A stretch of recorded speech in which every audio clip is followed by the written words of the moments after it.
So hit it. Hello and welcome to This is the Play Sports, the podcast. Happy to be with you. This is kind of like a monumental episode. I'll say this. I'll tell you know why. Why? Because this is our mother's first time producing the show. She's behind the board for the first time. Sammy is studying or something, trying to further her education. So classic excuse. Yeah, I know. What I mean, I think all of us are University of Utah graduates, and I think I don't know if that's paid off in big ways for all of us, except for Parker, who's a professional basketball player. Dad, why don't you introduce Parker and our other guest, Mike Sorensen? Yeah, we have former Runnin Ute Parker Van Dyke, he of the UCLA Victory Shot, and former colleague of mine at the Deseret News, Mike Sorensen, and one of the great Highland Rams of all time. Right, yes, Mike? That's for sure, right?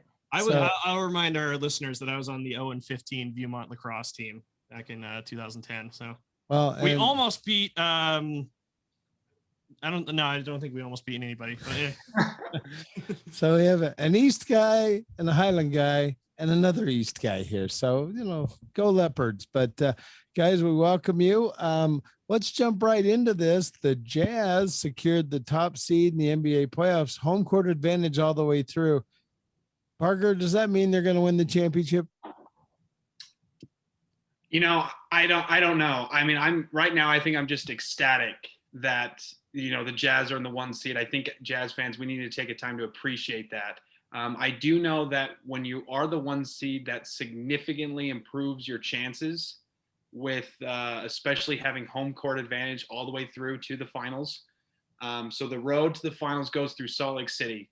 And that is something that hasn't been said in a long time. So I am very excited as a Jazz fan, as a loyal Jazz fan, and I'm ready for the playoffs. And I'm very confident in this team and where we're at right now.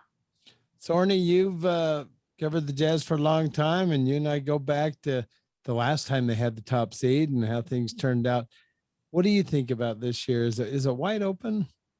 I think it is. I'm afraid that some Jazz fans might be a little bit overconfident just because of the fact they do have the number 1 seed. I mean, you look at the road they have to go to win it all. It's unbelievable. I mean, their first round game, either the Lakers or the Warriors. I mean, that's going to be tough, to win that. And then after that, they got teams like the Mavericks and the Clippers, and it's just a tough road. And then they got to beat 3 of those teams. And then after that, they may have some like the Nets or the 76ers waiting. So to think the Jazz now, they're going to win the title, I think it's going to be very tough for them to do it. Also, I think the fact that a lot of times teams have to kind of work their way up, they get to maybe the Western Conference Finals one year and the finals the next year, and then they finally win it all. And it's kind of like the Jazz haven't been there yet. So I think it's great to have the number 1 seed. They have a great team. The other teams have, a lot of injuries in the league, but the playoffs are going to be a whole other problem for them. Austin, we've talked about this play-in tournament and that. Does that give the number 1 seed an advantage that the other guys have to play, or does it actually hurt the top seed? I think it hurts the Jazz a lot, actually. I'm looking at how the bracket's going to play out, and it didn't dawn on me that the Lakers could be the Jazz's first round opponent, and I think that's kind of a nightmare matchup for the Jazz. If the Lakers are healthy, if LeBron and the Brow are both at full strength, that's a really, really tough draw, especially considering the incredible year the Jazz have. It would be hard. I'm not saying it's going to happen. I'm just saying it could happen. It would be heartbreaking if, the season came to an end in the first round just because they got, a really bad draw. It's going to be interesting though, because the Lakers are essentially, I think they're better than the Warriors. So I think they're going to get to pick really who they want their first round opponent to be, if they want the Jazz or the Suns, right? Just depending on how they want to play that Warriors game. So like I said, it would be insanity to play the Lakers in the first round. That would be a horrible draw. Parker, you played basketball at high level. Is it a disadvantage for the Jazz to have to kind of sit and wait, or is it actually good for them that they can heal up before the playoffs start? That's a classic argument. Playing from experience in big tournaments, specifically from the Pac-12 tournament, one of the goals at Utah was always to get that first round bye, to be a top 4 seed. but I always feel like sometimes the team that gets to play the night before has a little bit more of an advantage because they get a feel for the tournament, they get a feel for the environment, they get a feel for the atmosphere, and the other team's kind of coming in brand new and fresh. So I will say that for the Pac-12 tournament now, but for the NBA, I feel like teams, because it's a 7-game series and you need to have to beat a team 4 times, that extra rest can really help. Now, maybe the Jazz come out a little flat game 1, but they'll have 7, potentially 7 games to overcome it. So at this point in the season with our injury history, I'll take the rest for now, and especially because I don't think it's a long one because they only have to wait a couple games, not necessarily a whole series. So I'll take the rest for this situation. Sorry, the attendance is going to be This is quarter 2, by the way. It's 13,000 people. That going to be a huge advantage for the Jazz because there's a lot of teams that aren't drawing crowds like that, and obviously the interest with the number 1 seed. Jazz tickets could be tough to get and popular. Yeah, I think it'll help them. The Jazz have been known as having a home, one of the best crowds. Although in the playoffs, I don't know how much home court advantage is that key. You see a lot of road teams winning just because they're the better team, but it can't hurt. And I think the fact that Jazz have been having crowds during the year, a lot of teams haven't had them yet. And so maybe they've kind of fed off that. And then when they get maybe double what they've had, they've had 7 or 6 or 7,000, they're getting 13 now, and that's going to be even better for them. So, and just playing at home is an advantage, just you're being around where you are all the time and so forth. So I think it'll help them out a lot to have the crowds, and it's fun to have them back again. I think that we've been missing that a lot. I was thinking of watching that game tonight. They still had, do they have fans there tonight? I saw a lot of cardboard. I think it's cardboard cutouts. So yeah, they're in Sacramento. It didn't look like it. Yeah. Yeah. California has been the last to let fans in, so they haven't had a lot of fans, and there's just no atmosphere when those games are played that way. So yeah, I think it's going to help the Jazz to have some bigger crowds. They won't have 20, but apparently they said last week when they had 6 or 7, it sounded like, triple that. So maybe just having any fans at all is going to be a big advantage. Parker, it's going to be hard to get Donovan Mitchell back in the rotation, or do you think he'll hit the ground running? I think there will be a little bit of some adjustment time, definitely not playing for as long as he hasn't played for a very long time. So it'll take a little bit to get his rhythm back a little bit, but I'm confident that he'll be at full strength. I think he could have played this last week, but they decided to go with the rests. And so maybe, it'll take him a quarter or 2 to kind of get his legs underneath him. But on the bright side, I think he'll be completely 100% healthy. And hopefully he can just pick up right where he left off. He had such an incredible year up until his injury. And we're really going to need him to play at a high level in the playoffs. Because as was mentioned, as Mike said, it's a rough West. It's the wild, wild West. And there's a lot of tough opponents. And we're really going to need Donovan to take, a superstar leap if we want to get all the way to the finals. So hopefully he's 100% healthy. Austin, live by the 3, die by the 3. Is that going to materialize? Yeah, for sure. I think that's kind of the thing that could scare me, is like, LeBron can get it. I'm just going to assume that the Jazz are going to play the Lakers. All right. Just for the sake of what I'm about to say, we know LeBron can get his buckets in any way, right? If he gets a cold night shooting, he can score and distribute and put points on the board in other ways, right? The same with Anthony Davis. The Jazz are really dependent on the 3-pointer. If those aren't going down, it's a little bit harder for them to score. They still can because they've got guys like Rudy Gobert who can, roll on the pick and roll, and Jordan Clarkson has a pretty nice game as well. But yeah, we saw it a few years ago when the Houston Rockets were playing the Warriors in the Western Conference Finals. They had that horrendous shooting night that probably cost them a championship. What they lost. I don't think it'll happen again. They missed like 30 3-pointers in a row or something, which was literally insane. So, it is kind of scary, when you depend that much on the 3-pointer. If you go cold, it's a big problem. So hopefully that won't happen for the Jazz 4 out of 7 tries in a series, but it is a concern for sure. Yeah, Sony and Parker, just real quick. Is Kuzma an X factor here, or is it really about those 2 guys if they play the Lakers, about Davis and LeBron? Well, I'm really hoping we don't play the Lakers in the first round. But for the sake of the question, I mean, Kyle's always been an X factor for them. And I think they have a couple. I think Anthony Davis is going to be Anthony Davis for the most part. LeBron is going to be LeBron. Dennis Schroeder, these other guys, if they step up, that's where the Lakers are really tough to beat. I mean, if you look at last year, Dwight Howard had a great playoff run. Rajon Rondo was incredible. Now they need other guys to kind of fill those roles. And but like I said, I'm gonna stay positive here and hope that if the Jazz face the Lakers, that it's later down the road, that it's in the conference finals. So, but yeah, I mean, Kuz is my former teammate. He's an X factor, and they're really tough to beat when they've got 4 or 5 guys playing well. What do you think, Sorny? I don't think as much as we like Kuzma, he's a great guy and he's a former Ute. I don't think he's going to make a big difference in the series. I think it's all about LeBron and AD. Those 2 guys are on. They're going to be tough to beat, no matter who plays them. And having Dennis Schroeder playing also in there, Kuzma's a good, helps him out a little bit, but he's not going to be a big factor against, I don't think, in any series. All right. Well, hey, we're at halftime, which means we move right into the third quarter because we don't have the budget for a halftime show. So third quarter, let's talk about the Utes. Red Panda was busy. Yeah, we couldn't get Red Panda in the basement. Couldn't get it in. So we're heading to the Runnin Utes. Some changes there, obviously. Mike, Chris Jones is now the head coach at Highland High School. Is that right? I did not know that. And what about his son Rylan leaving for Utah State? Basically, Utah and Utah State swap point guards is what it kind of turned out. How do you see things playing out? Well, it's not too surprising.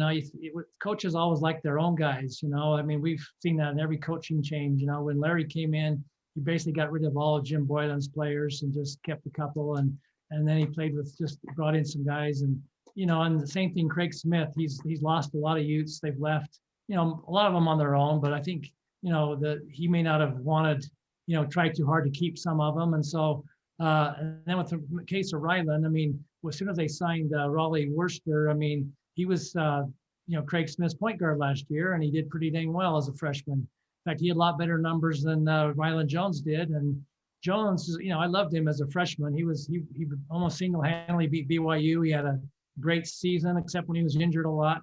But he really fell off last year. I don't know why. He just had kind of a tough season. He got injured again a little bit, but he just wasn't as productive. So just looking at it from that way, I don't think it's going to be a huge loss. And I think this new point guard might be just as good, if not better. So I feel bad for Rylan. He's a great kid, and I think he'll do great up in Logan too. But we'll just have to see if this new kid can, do as well as he did in a little bit of lower conference. But the fact that he's Craig Smith's boy is going to help him, I think.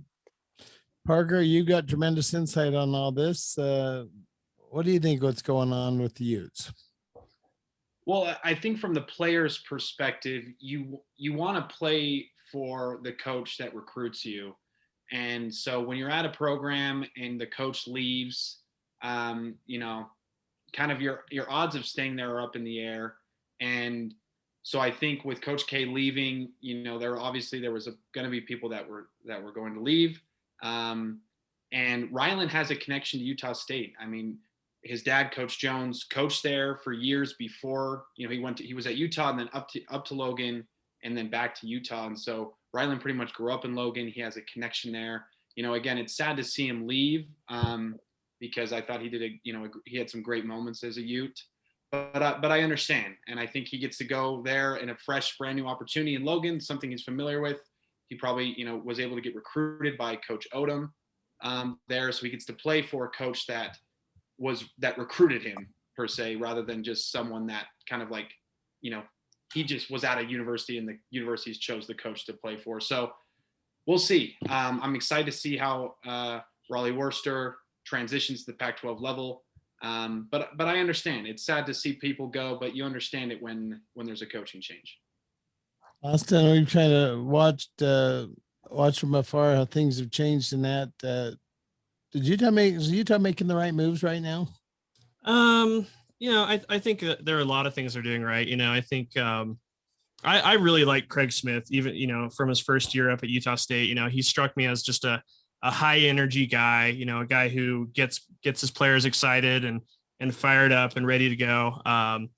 it seems like he can do a really good job connecting with, the student section, with the fan base. And I mean, everybody at Utah State loved him. You probably remember seeing him, being lifted up onto the stand or onto the crowd. He crowd surfed after they beat Nevada or whatever to win the conference championship up there in Logan. So I think he's a great guy. I think that was a nice hire. But yeah, I think, you got to rock the boat a little bit. And, I think that starts with, I'm sure Parker can tell you, like, I think having success in college basketball really starts with having an effective backcourt. And so, if they need to make changes to make that as good as possible, they got to do it. All right. Well, thanks, guys. Let's just about ready for the fourth quarter. Our final topic.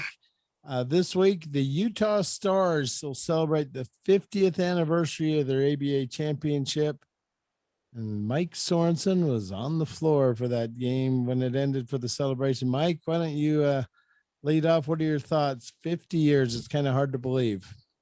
That's kind of amazing when I'm not even 50 years old yet, but it's kind of exactly. Crazy. But it was a fun time. I was there. I was actually in high school at the time. And it was like me and my buddies would go down to those games. Cost $1.50 to sit up there on the upper part of the Salt Palace, and we'd sit up there and go to a lot of games and root for guys like Cincy Powell and Bob Nedelicki, a lot of great names, back in the ABA back in those days. Teams like the Pittsburgh Condors, the San Diego Conquistadors, but the Utah Stars, they came from Los Angeles the year before, and they came and they went all the way to the finals. They beat Indiana Pacers in a big 7th game against in the Western Conference Finals. They played the Kentucky Colonels, led by Dan Issel, went to 7 games, and they won the last game. I still remember 131 to 121. And I had the privilege of being on the front row behind the south basket. And I was, if you ever seen the official Stars video, that I'm the kid in the white T-shirt and blue jeans that runs out on the floor. And I turn around and look at the crowd and look at the sideline. And then I'm in the mob of all the people there holding Willie Wise and Zelmo Beatty up on their shoulders. So a lot of great memories from that time. And it's something that I always cherish and can't believe it's been that long. Parker, you're a Utah basketball guy, but this happened before you were born. But the legacy is impressive that Utah did win a professional basketball championship. Yeah, the legacy lives on. I mean, I grew up hearing stories about the Utah Stars, and I think my first memory of the Utah Stars was the trivia question about Moses Malone. I think was the first player drafted out of high school by the Utah Stars, and then Correct. of course grew up listening to Hot Rod Hundley and Ron Boone was a part of that Utah Stars team. And so, yes, long before my time, but it's something that we have to cherish as Utah sports fans because it was a professional title. We haven't had many here, and I'm a big fan of, talk about something about the ABA. There's just these legendary names, it's almost like kind of like the Negro Leagues in baseball. It's like, for whatever reason, just like the best characters in all of sports were playing in the ABA at the time. Jackie Moon was fantastic, by the way. Oh, and then the Flint Tropics, yeah. Yeah, the Flint Tropics and Jackie Moon and all them. So it's an awesome legacy that we have here in Utah, and it's really cool that you guys are kind of keeping it alive for the youngsters out there to remember that hey, there was a professional basketball team that won a title here. On the 30th anniversary, 20 years ago, I had the opportunity. The newspaper sent me up to Seattle to interview Zelmo Beatty and Willie Wise, and I took Austin with me, and we got to go in Zelmo's house. And I remember he made us take our shoes off. Mm-hmm. And what a gentleman, what a night. Those two guys were awesome. We talked to him for a couple hours, and that was a thrill, wasn't it? Yeah, that's honestly, like I say this all the time that I've gotten to do like a lot of really cool things because of your job. And, I've been to like cool places and stuff, but going to Zelmo Beatty's house is like one of the biggest, like most cherished memories of my childhood because, obviously you had a great conversation with him and Willie. You wrote a nice article, all that stuff. But they were super cool to me. And I was like the fidgety little 8-year-old, I was rolling around on the ground and in Zelmo's living room and touching all his stuff. And, but he couldn't have been nicer to me. He and Willie both did a great job of making me feel special and making, making me feel like, they were interested in me, and it was really nice. And those guys were just awesome. Yeah, they're awesome. And then, guys like Ron Boone, like you said, are just treasures to the state, especially in the basketball world. Guys, it's now time for our parting shots. We've got our 4 quarters of fun in. Parker, you want to lead us off tonight? Yes. In honor, again, of the Jazz being the number 1 seed in the playoffs, I've decided to bust out the retro Pistol Pete Maravich jersey. Again, as a loyal Jazz fan, grew up. Jazz fan through thick and thin. Again, Pete Maravich was a player before my time, but he's always been my favorite player. It's just exciting to see the Jazz in this position and to have the best record in the NBA. And I think there's something to celebrate about that. I think you got to cherish these moments in sports, especially when you're a loyal fan to a team that's had many ups and downs. It's important to cherish the ups. So my invitation to all the Jazz fans is, let's go in with a lot of confidence and optimism going into the playoffs. Enjoy that we're the number 1 seed, and let's, hopefully we can somehow get to full capacity so we can get a full arena in there and help support the Jazz as best we can. But I'm super thrilled as a loyal Jazz fan to see them as the 1 seed. And I hope we get a great draw and make a great run in the playoffs. Appreciate it. Mike, you and I take a back seat here for just a second, because I think we're going to talk about the same thing. But Austin, why don't you give us your parting shot real quick? Yeah, I mean, for my parting shot, I'm going to give credit to the worldwide leader in sports, ESPN. They did a couple of really incredible pieces on a guy in the minor league baseball system this week. You guys probably saw that Drew Robinson guy who survived the suicide attempt and made it back is playing in AAA for Sacramento. That story was incredibly well done, well presented, and the story itself is unbelievable. I encourage anybody who's listening to this and hasn't seen the video piece that ESPN did, or they did a massive, probably 10,000 word article on this guy, and it was hard not to cry while enjoying that. So it was unbelievable. I thought that was the story of the week for sure for me. All right, now on Tuesday, this is theplaysports.com. It's rolling out the red carpet for the Utah Stars in the 50th anniversary, and I have a feeling, Mike, that might be part of your parting shot today. Yes, I don't have a jersey like Parker, but I do have a visual aid. I got it. It's been on my. Whoa! All right, that's sweet. Yeah, so it's been in my office for many years now. And if you're listening on audio, Mike's holding a championship banner. It's really cool. It looks like it's made from like heavy felt or something. It's really cool. Anyway, go ahead, Mike. Anyway, so I've had this in my office for many years because that's been one of my greatest memories. And all those guys on that team, I'll never forget them. Red Robbins, Glenn Combs, Ron Boone, Zelmo Beatty, Willie Wise, Merv Jackson. That was a great crew. And just going to say that, who knows, this year could be the year that we have a new bunch of guys to join them with Donovan Mitchell, Rudy Gobert, Derek Favors. So you never know, but maybe that'll be a fitting tribute to the Stars to have the Jazz 50 years later win a championship. Thank you, Mike. I have similar thoughts. I had the opportunity this week to talk to Willie Wise on the phone. We talked for about 2 hours, and he gave story after story after story, and he really paid tribute to Zelmo Beatty, who passed away in 2013. He was inducted into the Basketball Hall of Fame in 2016, so he never got to enjoy that honor while he was alive. But, Bill Sharman, who was the coach of the Stars, is in the Hall of Fame. Zelmo Beatty's in the Hall of Fame. And I also had the chance to talk to Ron Boone. And I'm just telling you, I said this earlier, these guys are treasures. They're state treasures. They enjoyed their time in Utah. Ron Boone's made it his home. And it should be something you should be proud of. Of the 11 players that were on the playoff roster, only 4 are still alive. We've lost 7 of them over the years. And, as Mike knows, it seems like every 10 years we kind of do mark the anniversary in that.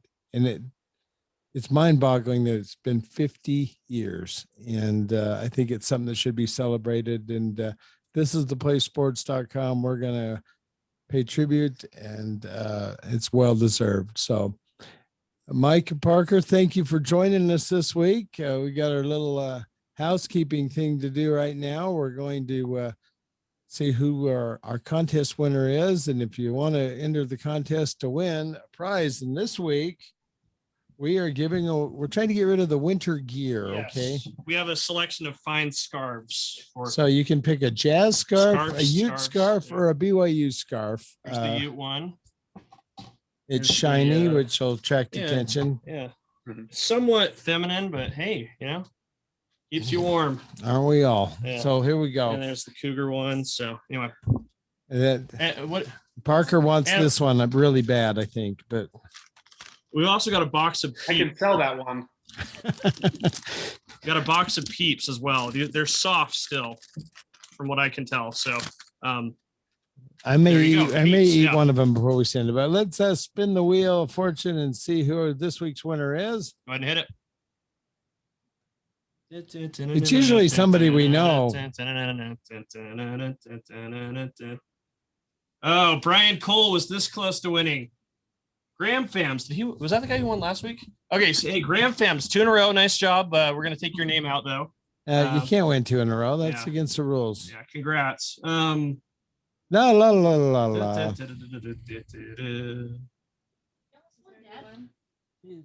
Grandmaster So. I don't know who you are. Grandmaster So. Nice job, whoever you are. Congratulations. And we're kind of hoping you take the BYU one just so we can get out of the house. But that's just us. But guys, thanks for joining us. And just a reminder that you can listen to this podcast wherever fine podcasts are displayed and played. And go to thisistheplaysports.com.